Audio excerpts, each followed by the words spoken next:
ইতিমধ্যে একটি ভিডিও কিন্তু আমি আপনাদেরকে দিয়েছিলাম যে আসলে যে ছেলেটিকে ইতিমধ্যে বলা হচ্ছে যে সে মারা গেছে মুগ্ধ। তার যে ফেস বা তার যে চেহারা সেটি দেখে কিন্তু মোটামুটি আমি অনেকটা কনফিউজ হয়ে যাচ্ছি। এই ভিডিওতে আপনারা যে চেহারাটি দেখতে পাচ্ছেন আর একটি বক্তব্যের মধ্যে যার চেহারাটি দেখতে পাচ্ছি আমি, সেটি কিন্তু এক না।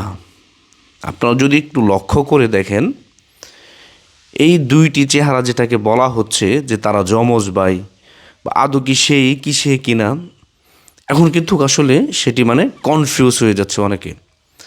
এখন প্রশ্ন হচ্ছে যে তারা যদি যমজ ভাইও হয়ে থাকে, তাহলে এটিকে দামাচাপা দেওয়ার জন্য একজনকে কি তাহলে বিদেশে পাঠিয়ে দেওয়া হয়েছে, নাকি সে বাংলাদেশে আছে?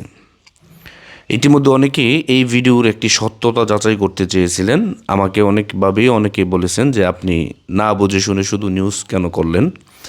তো আমি আপনাদেরকে বলবো, এই যে ভিডিওটি এটি আপনারা দেখবেন যে আদৌ কি এই চেহারার সাথে ওই চেহারা মিল খায় কিনা। অনেকে প্রশ্ন করতেছেন যে ভাই, অনেকে আবার এরকম প্রশ্ন করেছেন যে ভাই তারা কেন আসলে নাই, তাদের বাড়ির পাশে আমার বাড়ি, আমি জানি মুগ্ধই সিগ্ধ সিগ্ধই মুগ্ধ, এরকম অনেক কমেন্ট কিন্তু ইতিমধ্যে আমি আপনার পড়েছি এবং কি দেখেছি।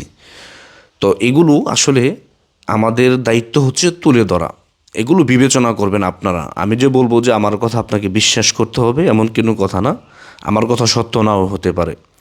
ভালো মন্দ যাচাই করার একমাত্র দায়িত্ব হচ্ছে এদেশের জনগণের। জনগণই যাচাই করবে আসলে কে সত্য কে মিথ্যে, বা আদৌ কি সে মারা গেছে কিনা।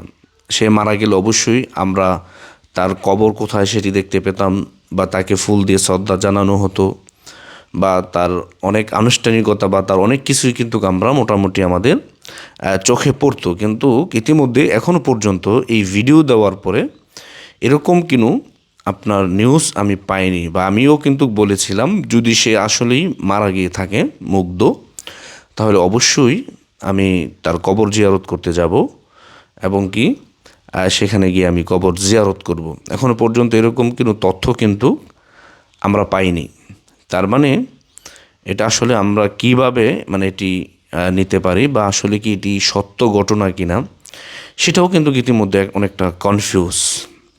আপনারা জানেন যে জুলাই স্মৃতি ফাউন্ডেশনের একটি ইয়াতে তো সে বক্তব্য দিচ্ছে, তার চেহারা আর এই ভিডিওতে যার চেহারা সেটি কিন্তু হুবহুব মিল হয় না। আসলে কি হচ্ছে, বা আদৌ কি আমরাই কি আসলে ধোঁকার মধ্যে আছি, না আমাদেরকে ধোঁকার মধ্যে ফালানো হচ্ছে? এটা আসলে আমরাও কিন্তু কেউ বুঝে উঠতে পারতেছি না। এখন এটার কিন্তু আপনার যাচাই করার দায়িত্ব আমি মনে করি, যেহেতু এই বিষয়টা নিয়ে ইতিমধ্যে একটি আলোচনার সৃষ্টি হয়েছে, বা এটি নিয়ে যেহেতু একটি সারা দুনিয়ায় আপনার নেট দুনিয়ায় তোলপাড় সৃষ্টি হয়েছে, আমি মনে করি সেটি অবশ্যই এই বিষয়টা ক্লিয়ার করে। ইতিমধ্যে একটা বক্তব্যে শুনেছি যে আমার বাইকে নিয়ে করা হচ্ছে, আদৌ কি আপনাদের কথাও কি সত্য কি না, এটাও কিন্তু জাস্টিফাই করা দরকার। কারণ এই আন্দোলনের অনেক কিছুই ছিল ভুয়া, এই জন্য কিন্তু মানুষ বিশ্বাস করতে পারতেছে না।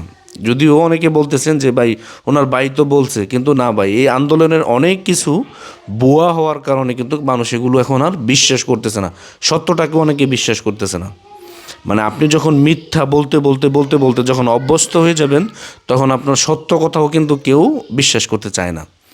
এখন এই পরিস্থিতিতে বাংলাদেশ রয়েছে। তার পুরো আন্দোলনটাই ছিল একটি স্বার্থবাজির আন্দোলন, এবং কি গোটা বাঙালি জাতিকে একটি ইমোশন করে একটি স্বার্থ হাসিল করার জন্য এই আন্দোলনটি সংগঠিত করা হয়েছে।